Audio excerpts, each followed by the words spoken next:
여러분은 아마도 거룩이라는 말을 들어본 적이 있을 겁니다. 아니면 적어도 한두 번은 찬양으로 불러봤을 텐데요. 사람들은 대부분 이 개념을 그저 도덕적으로 선한 것과 연관짓습니다.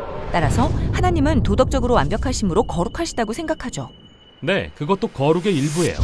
하지만 성경에서 거룩의 개념은 그보다 훨씬 크고 풍부한데요. 사실 이는 하나님이 온 우주의 배후에 계시는 창조의 힘이시라는 것을 의미합니다. 오직 그분만이 온 세상을 아름다움과 생명이 가득한 곳으로 만드는 능력을 갖추신 분입니다.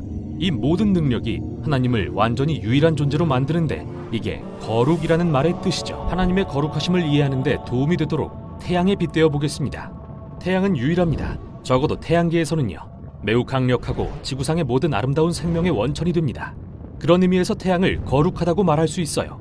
그리고 이 비유를 확장해 볼 수도 있는데요. 그 경우 태양을 둘러싼 공간 역시 거룩한 곳이 됩니다. 네, 태양에 가까이 갈수록 기운이 더 강렬해지는 것처럼요. 맞아요. 모든 생명의 원천이 되는 그 힘과 선함은 동시에 위험하기도 한데요. 태양에 너무 가까이 갔다가는 흔적도 없이 사라지고 말 것입니다. 마찬가지로 하나님의 거룩하심의 중심에는 만일 우리가 부정한다면 그분의 임재가 우리에게 오히려 위험하다는 역설이 있습니다. 그게 나빠서가 아니라 너무 선하기 때문에요. 하나님의 거룩하심에 대한 이러한 역설은 모세와 타는 떨기나무 이야기에 최초로 등장합니다. 하나님이 모세에게 내가 서 있는 곳은 거룩한 땅이니 신을 벗으라고 말씀하십니다. 모세는 하나님을 보기가 두려워 얼굴을 가리고 하나님은 이리로 가까이 오지 말라고 하시죠. 강렬한 장면입니다. 사실 하나님의 거룩하심이 그렇게 강렬하게 나타나는 장면은 이스라엘 성전의 이야기에 훨씬 더 많이 나옵니다. 성전은 하나님의 거룩한 임재가 거하시는 주된 장소였는데요. 성전 중앙에는 지성소라고 불리는 방이 있었습니다. 하나님의 임재가 흘러넘치는 곳이죠.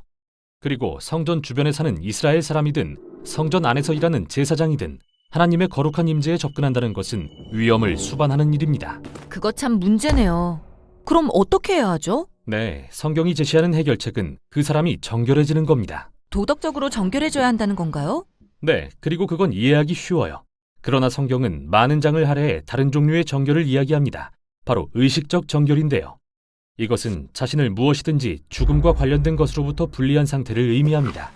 피부병에 걸린 사람이나 주검 또는 특정한 체액과의 접촉 등 이런 모든 것이 사람을 부정하게 합니다. 그리고 의식적인 부정함이 꼭 죄는 아닙니다. 잘못된 것은 부정한 상태로 겁없이 하나님의 임재 앞에 나아가는 일이죠. 그게 바로 하나님이 이스라엘 백성에게 아주 명확한 지침을 주시며 그들이 언제 부정해지고 어떻게 다시 정결해져서 성전에 들어갈 수 있는지 알려주신 이유입니다. 그 내용이 담긴 책이 레위기죠. 맞아요. 하지만 이 개념은 거기서 멈추지 않고 계속 발전합니다.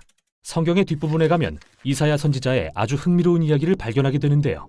그는 자신이 성전에서 하나님의 임재 한가운데 있는 놀라운 환상을 보고서 완전히 겁에 질립니다. 네, 그는 그 안에 있는 것조차 금지돼 있다는 걸 알거든요. 그래서 죽게 될까 걱정하고 있죠. 그때 스랍이라는 신비한 피조물이 등장합니다. 아주 신비한 피조물이죠.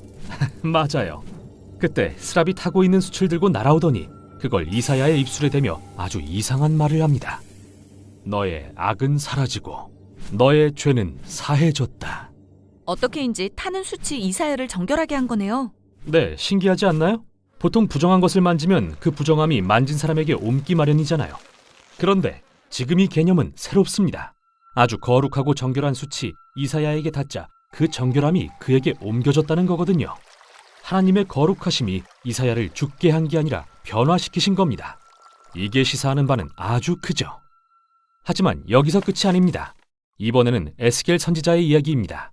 환상 속에 그가 성전 문에 서 있는데 문지방에서 물이 흘러나오는 모습이 보입니다. 그 물이 개울로 변하더니 이내 깊은 강이 되어 사막에 흐르고 강물이 흘러간 자리마다 푸른 나무들이 자라납니다. 그러고는 이 강물이 사해로 흘러들어가자 모든 것이 살아나고 새로워지죠. 즉, 먼저 정결해진 다음에 성전에 들어가는 게 아니라 하나님의 거룩하심이 성전에서 흘러나와 모든 것을 정결하게 하시고 살리시는군요. 이게 다 어떤 의미죠? 그건요, 예수님을 만나면 비로소 알게 됩니다. 그분은 자신이 이 모든 오래된 환상을 성취하실 분이라고 말씀하시는데요. 그 방법이 놀랍고 새롭습니다. 예수님은 두루 다니시며 부정한 사람들을 만지십니다.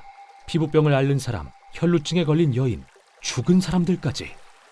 그분이 그들을 만지시자 그들의 부정함이 예수님께 옮는 게 아니라 반대로 예수님의 정결함이 그들에게 옮겨져 치유의 역사가 일어납니다. 예수님은 마치 이사야가 본 그 거룩한 숲 같으세요. 맞아요.